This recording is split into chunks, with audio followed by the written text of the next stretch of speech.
Good morning, everyone. My name is Moises Borges. I am an artist based in Ohio, in Cleveland.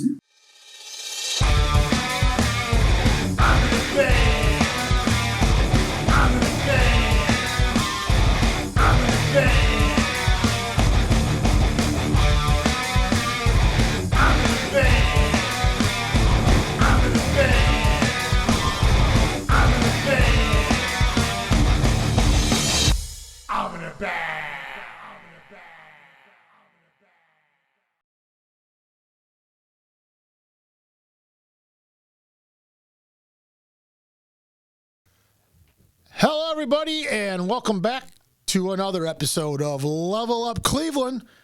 And today, we have with us the Bossa Nova King of Northeast Ohio, the Sultan of Samba, Moises Borges. You like that? Thanks for I came up with that on the way here today. Thanks for the king. It's really an honor to have you in here with us. Thank you.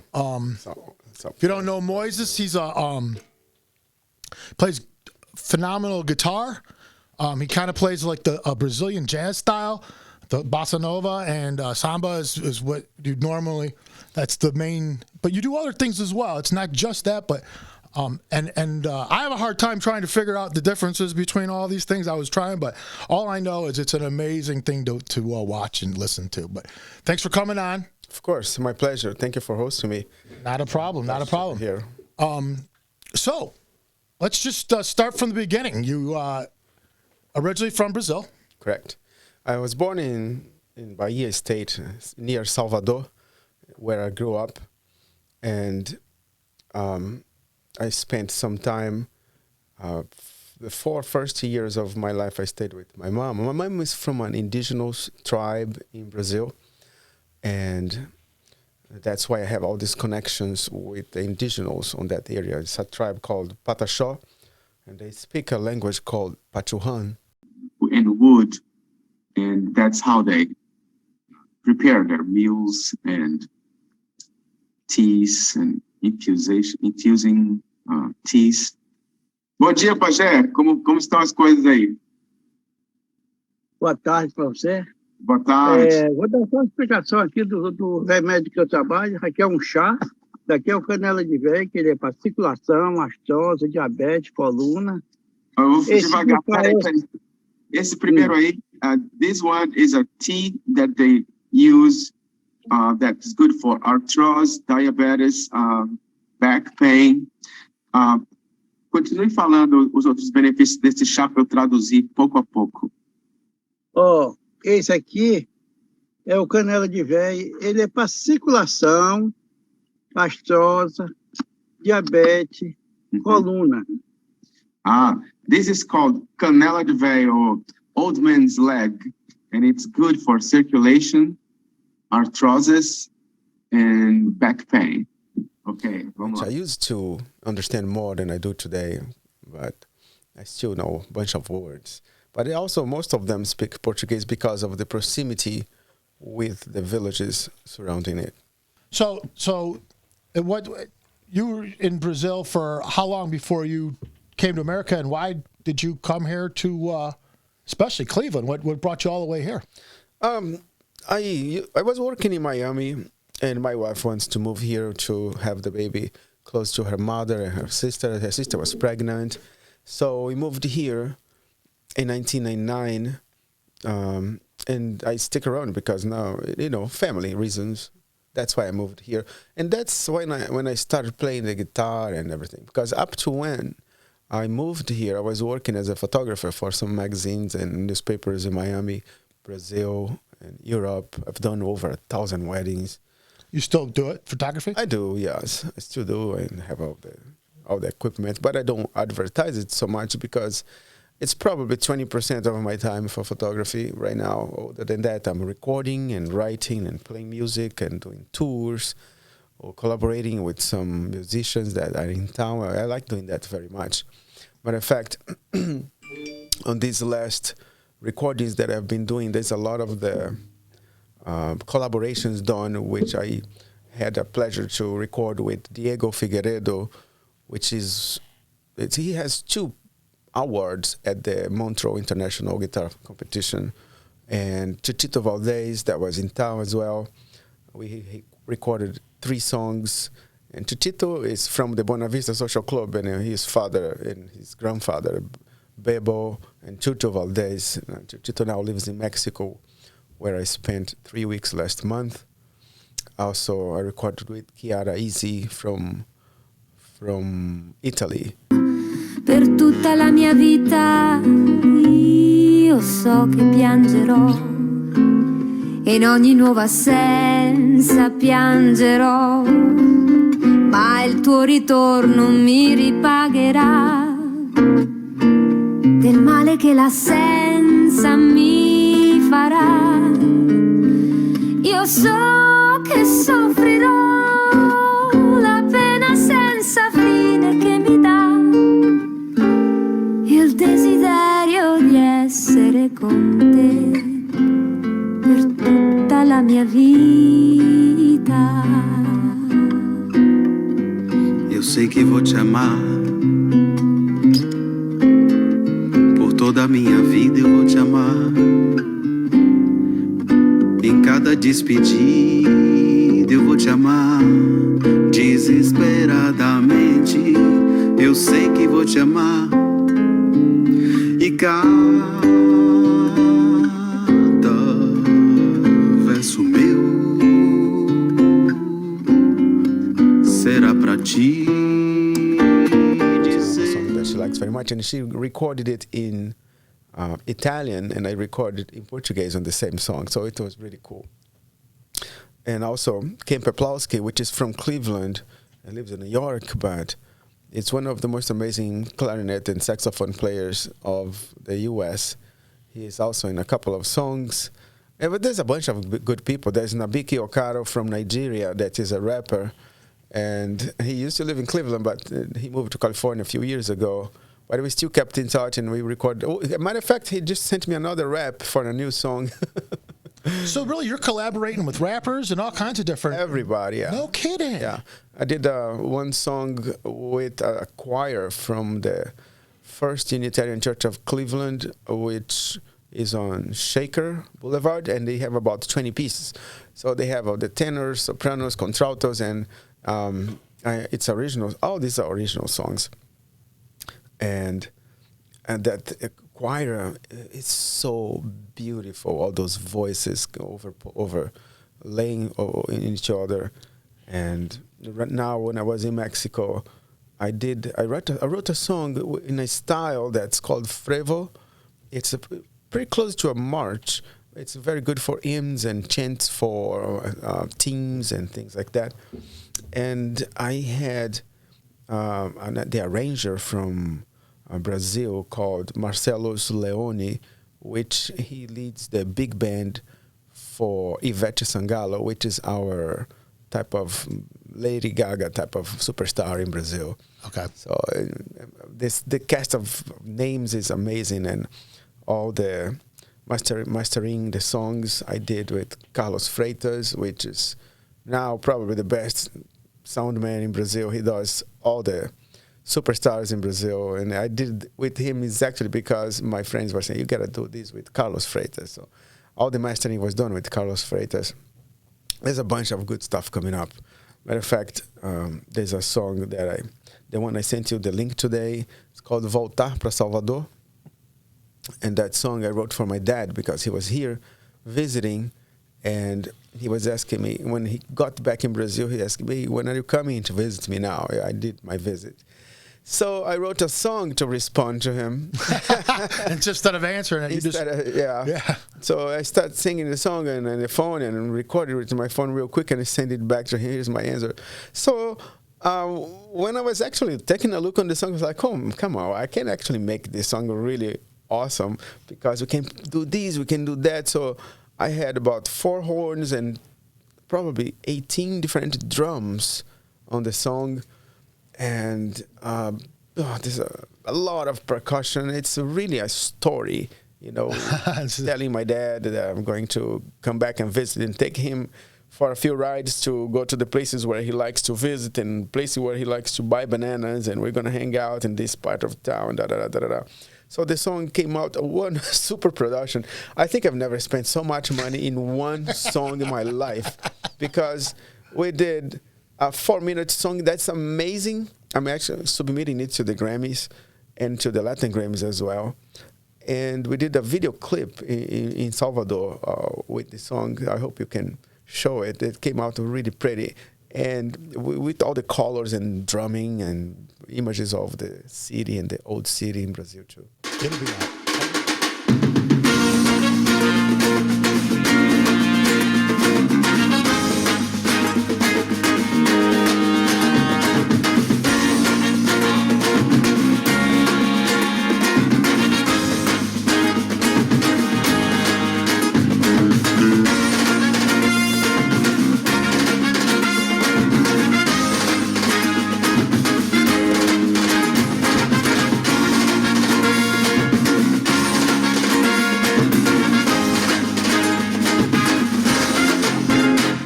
Seu Nuno, eu vou embora. Vou voltar pra Salvador. Pulinho lá na Bahia. Passear lá no Pelô. Barra tem piripiri. Pra comer acarajé.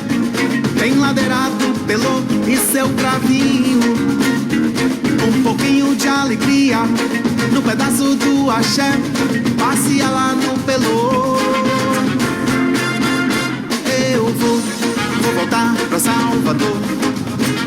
Eu vou rever o meu amor.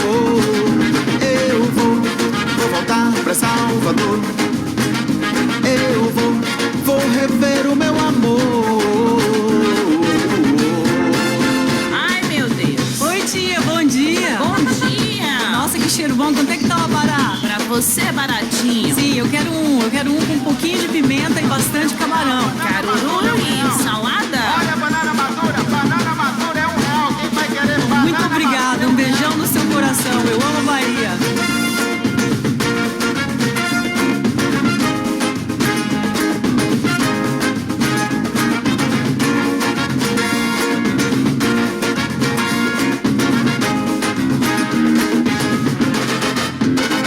Seu Nuno, eu vou embora.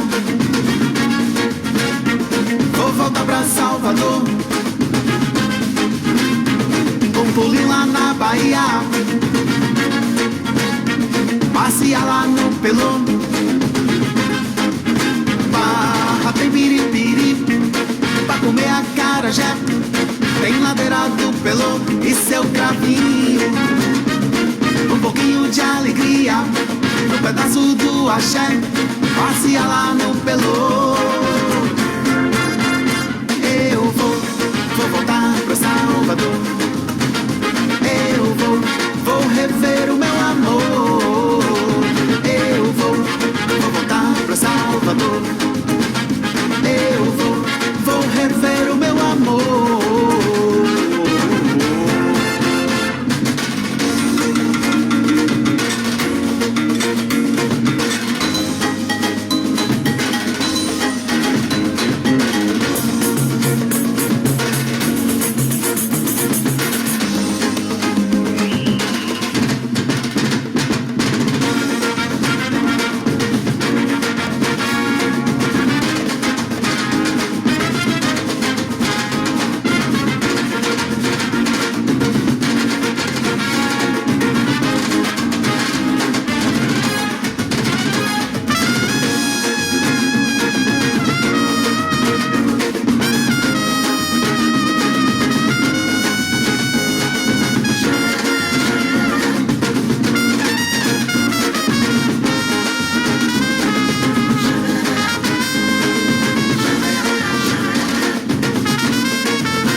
So what you're actually saying is that in 1999, when you came here, that's when you started to play guitar?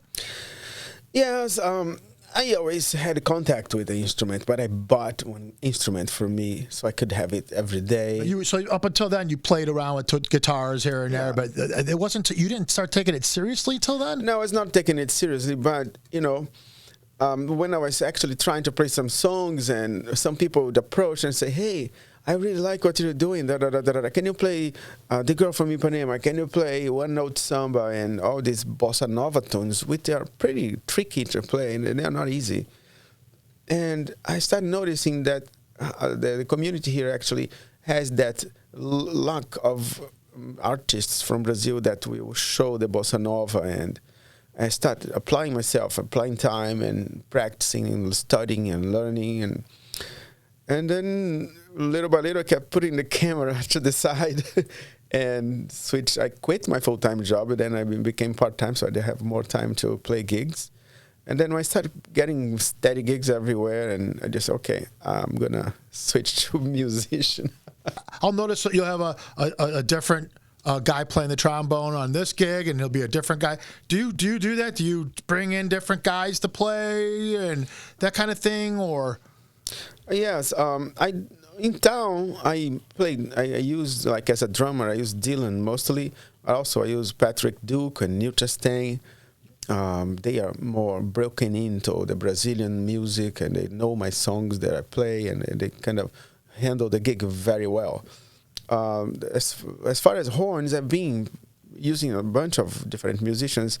Mostly now I use Matthew Howitt on saxophone. Also, there is a friend of mine that used to live here and come back all the time, Joshua Smith, which is one amazing saxophone player as well. And as far as saxophone, I also use David Cosper. And I'm open to, share the stage with other musicians as well. The bass player that plays with me the most is Gary April. He's a New Yorker jazz musician. And also Kip Reed. But as far as Brazilian music, they are pretty much the only two that really makes sense to play with. Because when you try to do with jazz musicians, everybody has an accent. But some of them has more accents than other, even on the instruments, not only when you talk. And sometimes those accents kind of wash out the originality of the rhythm. And we try to keep it as close as possible to the original feel of the beat. The grooving is so important. If the bass player and the drummer are not grooving, I have trouble. I have to tell them to go take a break. And I have done that before, don't take me wrong. It's not because they're not good instrumentalists, but because what they're doing at this moment is not exactly what I was looking for. Wow. And I don't have a problem asking them to take a break. You've played some very amazing places also, too, I've noticed. I read you played Pale Square, Severance Hall. Mm-hmm.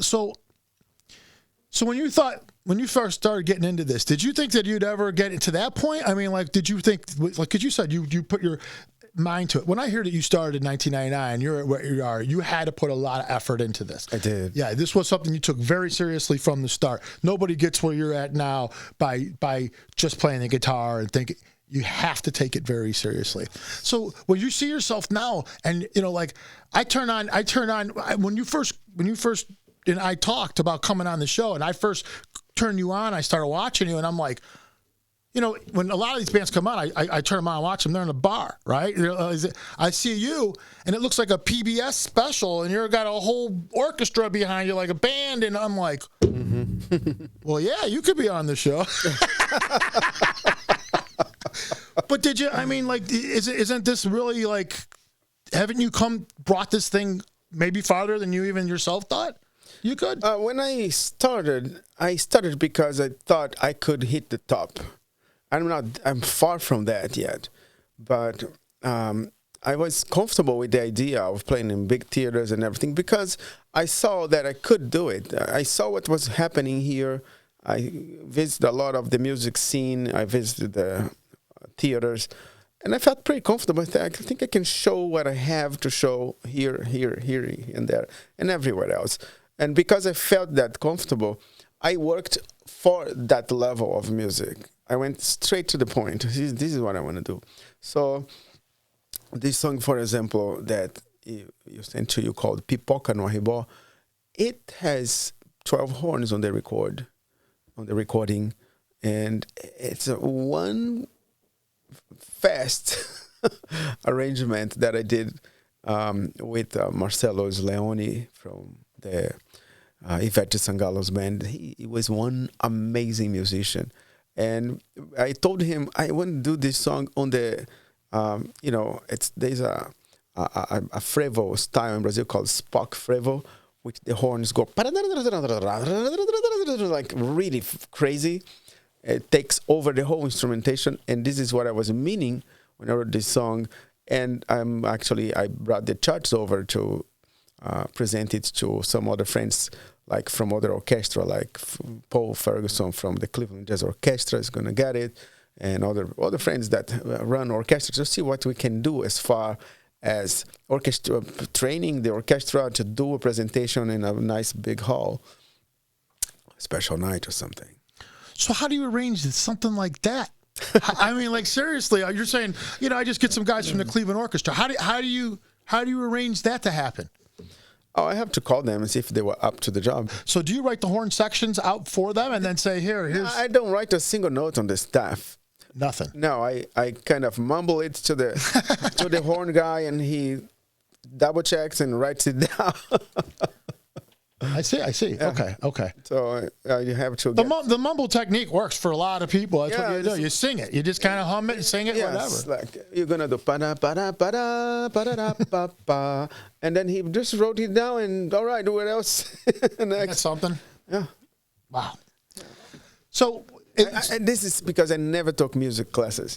So I never took guitar classes. I learned everything on my own, especially because when I moved here in 1999 and decided to start playing guitar, I knew that I could develop that ability based on what I already had inside of me to externalize, and based on what I have been doing on guitar, which was not too much time that I was applying, but I knew I could improve it. I knew what I could improve it. And I knew that I could actually build music, and be successful with that. It was just a matter of practicing, putting material together, and finding the right places to play, and do the office work as well with the bookings. Oh yeah. Do you do everything? I do the bookings too. Oh, really? So you got a lot going on. Yes. So like when I did this tour in Europe, I did the whole month of December. First, I started emailing places. Like I was picking the cities and looking at the jazz clubs around it, emailing everybody and see what I could get. I mean, booking as far as bookings, and then book another city, email a bunch of jazz clubs on that area to see which one I would do, and maybe do an hour away city from that or so. It's then, it's a few months process until you get back from everybody. But some of the jazz clubs, people are so busy, they just take a month to respond. But doing the booking is something that you have to plan like 6 months to a year ahead. In Cleveland, it's much easier for me to get gigs because, I get phone calls and emails from people that already knows me from here.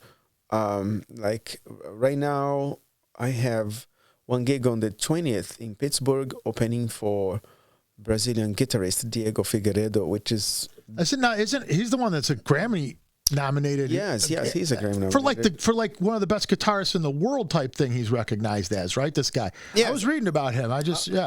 He also, the nomination is for the whole arrangement because he, as a guitar player, wrote the harmonies for violins on his computer and tuned it in. And the violinists came and played, and that's the degree.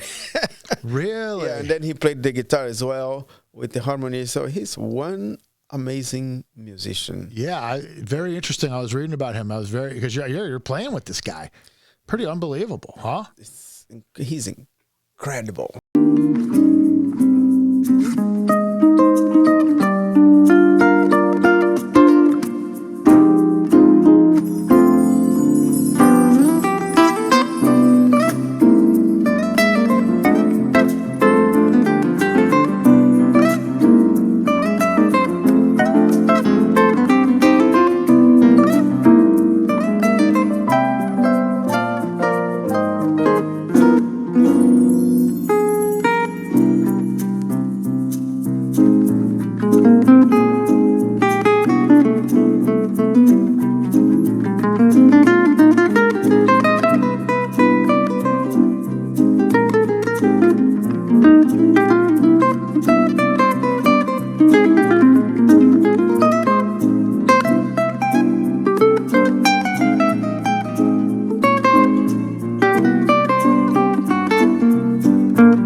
back up there? Yes. Could that possibly happen too? Yes. We also usually play a song at the end together. Oh, excellent. When we do these shows. So, I open for, 20 or 30 minutes. He plays his an hour and a half. And at the end, he calls me in for one or two songs. And that's super fun. But we play a lot together because I usually travel with him. Like he was in Europe and we met over there as well. We like going to visiting the guitar stores and jamming, and everybody's like, "What the hell is going on?" No, that is fun, right? When you're, Yeah. They don't expect that. They're like, "Whoa!" And we have a lot of fun doing that. We just let's go to that store today, and because then it gives us an opportunity to not only practice our muscles for the instrument, but to mingle musically. Moises, I wanted to go over some of the songs that you've already released because I think some people would be interested to know what they mean to you and how, maybe just look some of the backstory. Mm-hmm. I'll be happy to talk about it. Yeah. Estrela? Estrela. Wow, that's one fun. It's a bossa nova tune. Estrela. I was writing this song. I mean, one day I was driving back from a concert in Pittsburgh, and that song just came down on my head, and I picked up the phone, recorded, and started recording it. In your mouth? With your mouth? Did you just sing it into your phone? Da, da, da, da, da, da. I love that.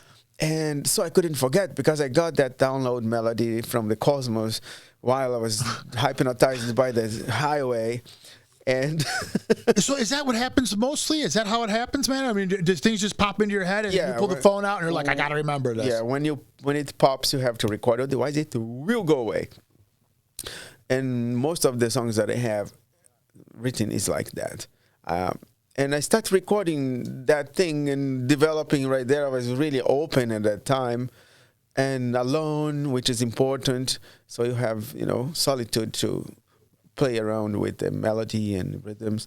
Anyways, when I got home, I wrote the lyrics, like a poem for that melody that I got while I was driving, and I was pretty excited about, oh my God, I can't believe I just came up with this song. And then I jumped to the guitar, okay, let me figure it out. And then I started playing some harmonies and everything, but I hit a wall. I hit a wall with the harmonies and chords change because there was no easy progression. And I was like, I can't believe I can't get through this. I have to find a way out. And then, I got tired, I went to bed and slept. And guess what? I had a dream. And in the dream, I was playing the song and singing the song. And that now had lyrics. The lyrics was fitting well. And the chords were running so smooth. And then I hit that spot where the chord, and I couldn't figure it out. In the dream, and I look at my hands in the dream, and I saw what I was playing, and I got so excited. Oh yeah, I fixed it! And then I woke up. I went to the guitar and double checked, and it was right. Really? That's crazy.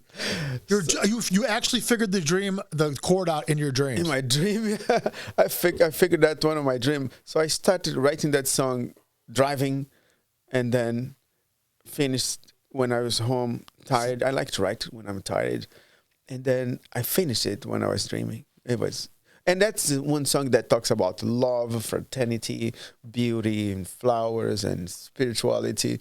My one music partner, Kenny Davis, a trumpeter, he's also a Grammy Award winner. He taught at Oberlin for 25 years. He always say that when you play, everybody can feel your emotions. All your mood goes out with you. All your stories goes out. Your history, whatever you're made out of, comes out on the music. And for that, everyone is different. So as much as you collaborate, without, you have to be flexible without losing the originality. That is very helpful to build up good music. And then do you find that you're learning from these people as well as you're moving along? Yes. You're picking up stuff from each person? All of them. I learn with all of them. That's why I like doing it. When we exchange those experiences, their brain has something else inside from their life stories, their studies, and then their practices, and their instruments, which is totally different from what I do. So when we can blend these things together, we will find a place where we encounter a zone that we can work together. And their influences makes you richer, and my influence makes them richer. It's a symbiotic relationship, where 1 + 1 is 3.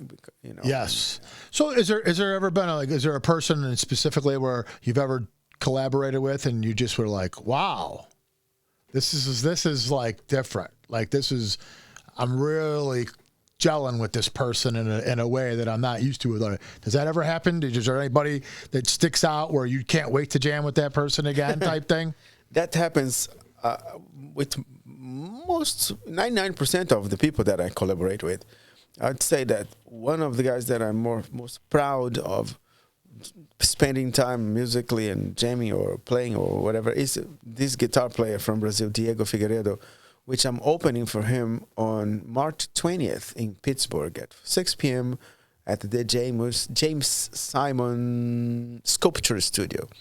And that's going to be a quick show because, it's a last-minute show because he's coming out to play at the Lakeland Jazz Festival on the 19th of March.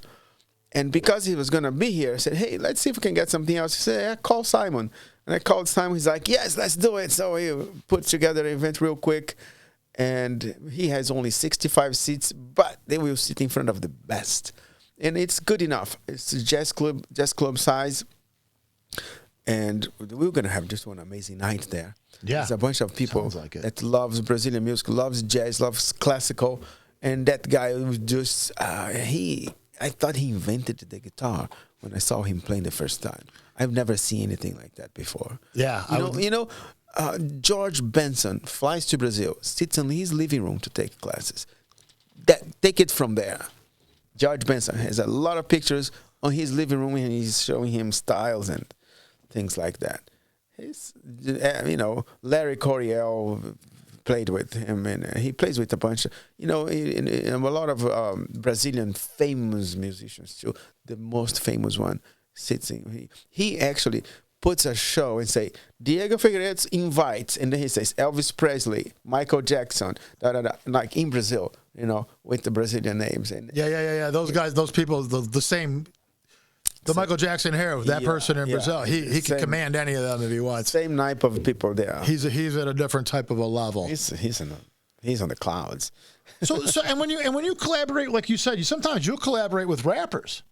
That's right. So how do you that can't be something that has a past? Like you can't go back and I'm going to do it like this. This is something that did you not create something here in a way by taking these musics and kind of doing it like that, or do you feel you can basically fit a rap in any song as long as you can hold the beat and leave room for the rap.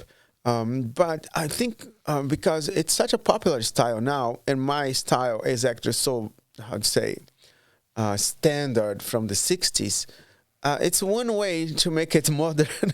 It's to collaborate with different styles. I do like to do that too. Play a bossa nova in a different rhythm. Matter of fact, I'm thinking of recording an album now called Bossatronic. So I can put electronic music rap into bossa nova and still hold the traditional style. And when I play live, I play a song in bossa nova, and then sometimes, for example, with Kenny Davis playing the trumpet, oh my God, that guy's amazing. Or Jacob Wynn, I double the beat and we go into a funky beat throughout the solo, and drummer goes crazy, and we put a lot of pressure and tension in it, and then we release it back to bossa nova, and people go like, that's great. So the build up. I had this song that I put together called Lazy, and my friend Nabike heard. It's like, hey, I can make a rap for that song right now. I said, okay, do it. He picked up a piece of paper, and I'm chilling like I'm Nero. You can find me in Rio. My best friend is my pillow when the temperature is 0. Since I got no bed and I'm laying on the floor, I'm not going to answer that loud knock on my door. And he started writing that rap. And when I looked at it, oh my God, let's go to the studio now.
I'm chilling like I'm Nero. You can find me in Rio. My best friend is my pillow when the temperature's 0. Since I got no bed, then I'ma lay on the floor. And I don't wanna answer down like knock on my door. Cause I don't give a damn if my roof is on fire. There's nothing in this world now that I can desire but munching fruits and berries by the coconut tree. Sipping Bloody Marys while I lay it so free. I'm so lazy.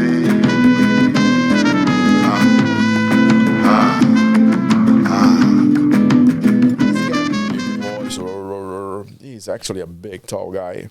And that was a great idea. And then right now, for this, I did this song for the contest of the All-Star Games called Go Brazil. It's a song about soccer. And I did a little rap on that in English. But Nabeke said, hey, you know what? I can do a rap too. So I can do a rap exchange on the song. And this was today or yesterday. It's like before you publish it, we can have more raps on it. So I'm going to reinvent the song a little bit. He just sent me the link with the rap. It's on my phone right now.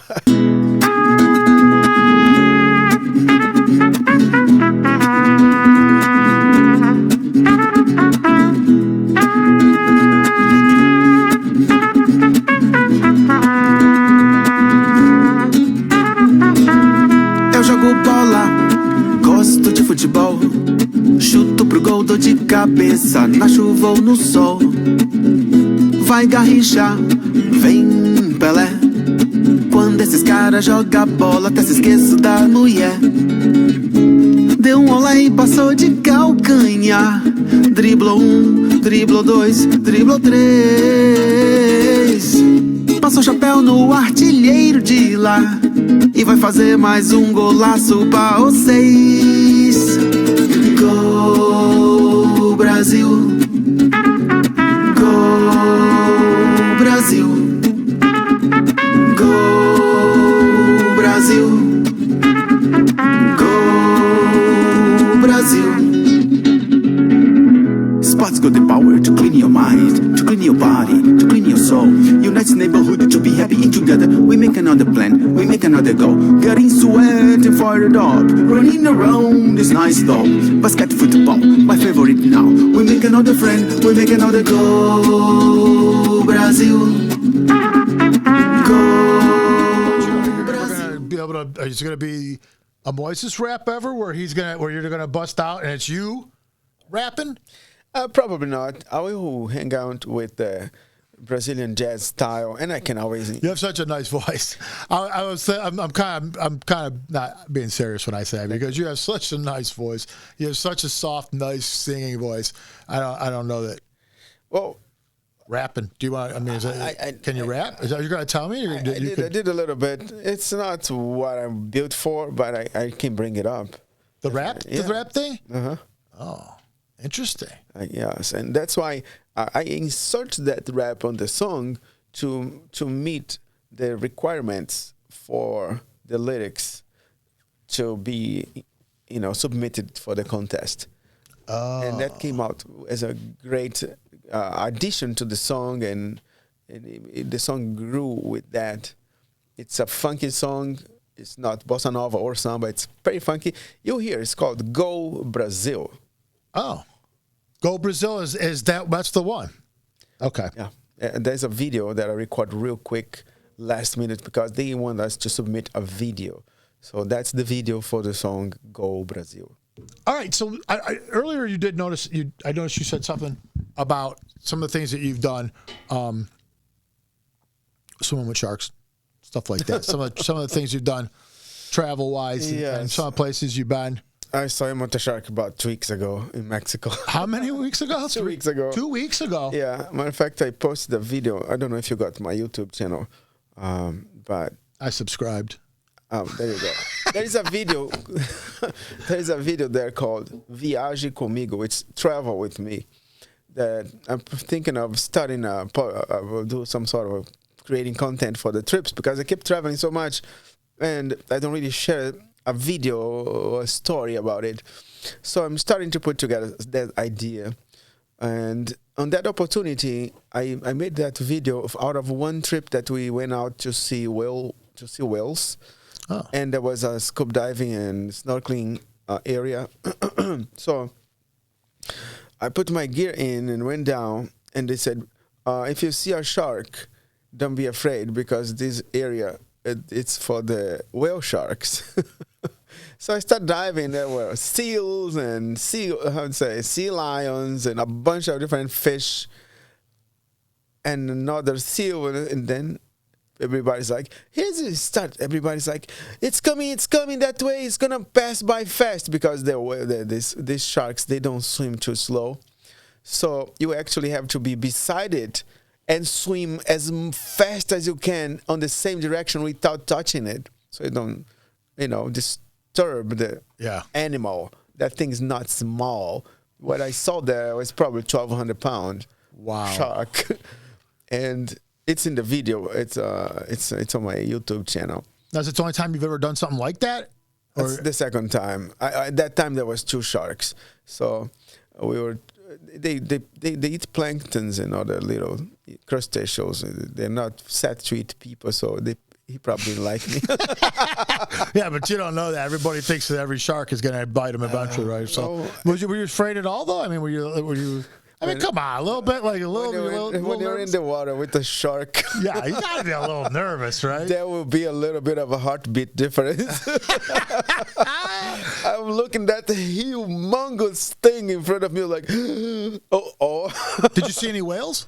I did see several whales, over 100. This was in Mexico? In Mexico. Is this on the Pacific side of Mexico? On the Pacific side. Yeah, because that's where they move. They're moving up to like Hawaii, and they travel through there, right? The waters are pretty deep over there. That's wild. So you're living in Brazil, then you moved to Miami, you said? That's right. When I moved to Miami, I was back from Europe. I was living in Spain and Portugal for a minute.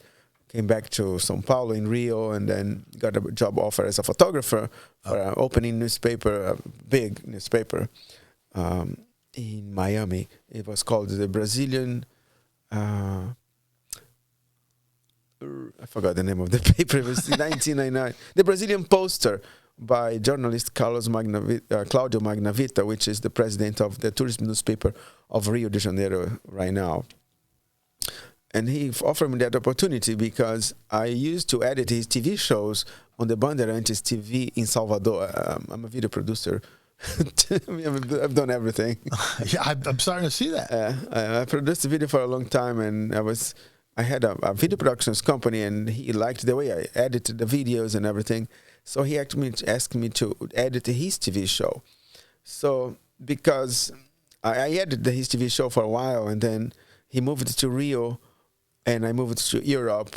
So by the time I came back, he was opening a newspaper in Miami. That's when I moved to Miami, and everything goes from there. Yeah, and so my question really comes down to, so what the hell was your first impression of Cleveland when you finally get to Cleveland from Miami, Spain, Portugal, and Brazil, and then you show up here? It's got to be kind of a culture shock of different. This is a little different. Yeah, it was different, and I felt very welcome in Cleveland. And before I came to Cleveland, I had a dream that I was in a boat flying on the sky, and I was boating throughout the whole world on the clouds. And I boated throughout Europe, and I saw what was going on. Because I was having that feeling that I should find a better place to live, that the government would respect the people and didn't steal all the money. That's why I left Brazil, because of the government. Corruption. It's a mess, yeah. So, and when I boated on the Northeast Ohio area, I saw a green valley. And that was much before I moved here. And that was funny because when I came from Brazil to Miami, and my wife said, I'm from Cleveland. And I looked at the map, so that's pretty much what I saw from the boat. And then I ended up moving here, and I felt very welcome. I love Cleveland. I think Cleveland is like one small, big city. It has all the structures. We have the second best theater district in the country. We have the best second better art museum, and it's free. And we have the second best orchestra of the world. And, the Rockefellers are here, all the universities and hospitals. And you have a lot of things. You have a lot of diversity on the restaurants. You have all kind of music. You have the Rock Hall. and then you have no traffic jam, a bunch of foundations and nonprofits working towards the arts. I mean, this city is going very well. Yeah, and somehow it seems like you've figured out how to get involved in every single one of those things. I mean, it seems like you're involved in all this stuff, right? They're all doing well, and people respect each other more than in Miami, which also is more than in Brazil. So I'm very happy living. You think the people here are better, like just as far as like they're nicer, people get along a little better, and they're more respectful. There is a real diverse culture here, huh? Yeah, like it's like there's all kinds of things. Yes, very diverse culture here, and because of this diversity, I start seeing on the Cleveland's youth a little bit of lack of exposure of other cultures and countries. So I came up with the idea of a cultural project called the Afro-Brazilian Cultural Appreciation Initiative, which I started putting together already I've already had a few meetings with advisory board, and I'm going to start a nonprofit to start in Cleveland a Afro-Brazilian Cultural Center and Museum. And that's going to be hosting artists from Africa and Brazil, and we're going to be presenting shows and plays and classes and Portuguese classes, capoeira classes, culinary classes, Afro-Brazilian religions, and there's so much to talk about. Percussion, right now we need a space to do our drumline percussion practices, which is something loud, but it's so powerful and full and energetic. So this is a bunch of things that we can exchange as far as culture. Like if you're in Mexico, do you ever play in Mexico? I mean, do you get to play there? Oh, yeah. I did go to Mexico after I have 4 or 5 gigs booked there. Oh, and I was not there on vacation. I see. I was there for the. So that's usually what. So when you go on when you book these gigs in other countries, you make the most of it. You go ahead, you go do some. Yes, I book the gigs first and then I go. Yeah. Because right now, when I came back from the European tour, I spent about the month of January in Cleveland. I was like, oh God, we need to get a little bit of a beach. So I called my friends in Mexico, and I booked some shows there and took a flight and went to the sunshine. And when I do these trips, I also like visiting places and doing things that I like skydiving or paragliding or you jumped out of a plane? I did. So you've done all. You're just a adventurous dude. Like your whole story is this, really, right? I mean, like you leave Brazil, go to Miami, go from Miami, you come to Cleveland, and now you come to Cleveland, and in the middle of your life, you decide to pick up a guitar and become this guy. I mean, it's a great story. And now you're out there jumping out of planes and swimming with the fucking sharks. Awesome. I mean, that's really, when you think about it, it's like you just it's an amazing story. That was the first time also I rode on the back of a dolphin. You rode a dolphin? I rode a dolphin. We went Christ. down the water and swam underneath, and then he came up really fast and jumped up in the air. And that's when I released it, when I splashed down the water. I have a video of that too. Oh,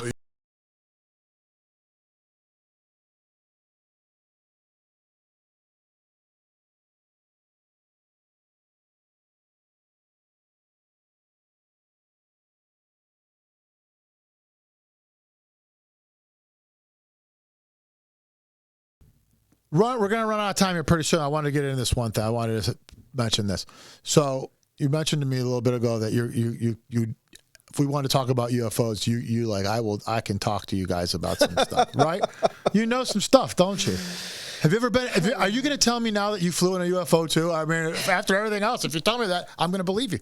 I'm going to be like, no. But for seriously though, what we are planning on a future episode here where we're going to definitely bring some of our guys back, because we found out that a lot of the musicians that we've interviewed have other things they do on the side and other things they're interested in on the side that has nothing to do with music that's equally as interesting. So I think what we will have you back maybe within maybe with this year, but before the year's over, and have a full-on discussion with some other guys about some interesting stuff like UFOs and stuff.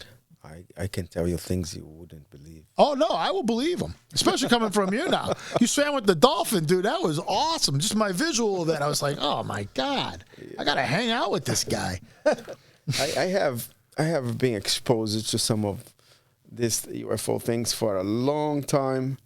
And Have you seen them? Have you seen them like in Brazil and you're by the oceans and you can see things from there, right? I have seen everything. Holy schmuck. And I got the opportunity to be with the right people, and a lot of things happened. Promise me you're going to come back onto the show and talk about this stuff. Yeah, no, you will. Well, like I said, with the guys that we plan on having here, we will have the greatest conversation of all time. Right here on Level Up Cleveland. Thanks for having me over. I'll be back. Cool, man. All right, everybody. I think that's going to do it for us right here, right now. We got Moises Borges here. If you guys get a chance to see him, for sure, go out and see him. Go check him out. All his music is on www.moisesborges.com. And also, you can find me on YouTube. You also have the Facebooks out there and Instagram. Moises Borges Musicians for Instagram. Yeah, he's got a lot of stuff on. There's a lot of stuff of him on YouTube. I watched a lot of live performances, and I guarantee you will not be disappointed. There's some deployments on YouTube for Black History Month. I have panels of discussion on Afro-Brazilian rhythms, Afro-Brazilian culture in general, like culinary, orishas, which is the African cultures that came in with the slaves to the Americas, and it's their way to worship their saints. There are about 12 of them. Each one is for a different type of, influence that you need or you have. There's the Afro-Brazilian food that brings a lot of delicious stuff. Matter of fact, most of the food in Brazil now is based on that. There is a capoeira discussion panel that it took over 2 hours, and I have masters, the best masters of capoeira of the world, talking on that Zoom panel. There are other stuff there. There's a bunch of interesting things. The YouTube channel, I always drop some things there. Yeah, definitely go check it out. All right, everybody, we are done here. Another episode with Moises Borges, and till next week, so long. All right. That'll be fine.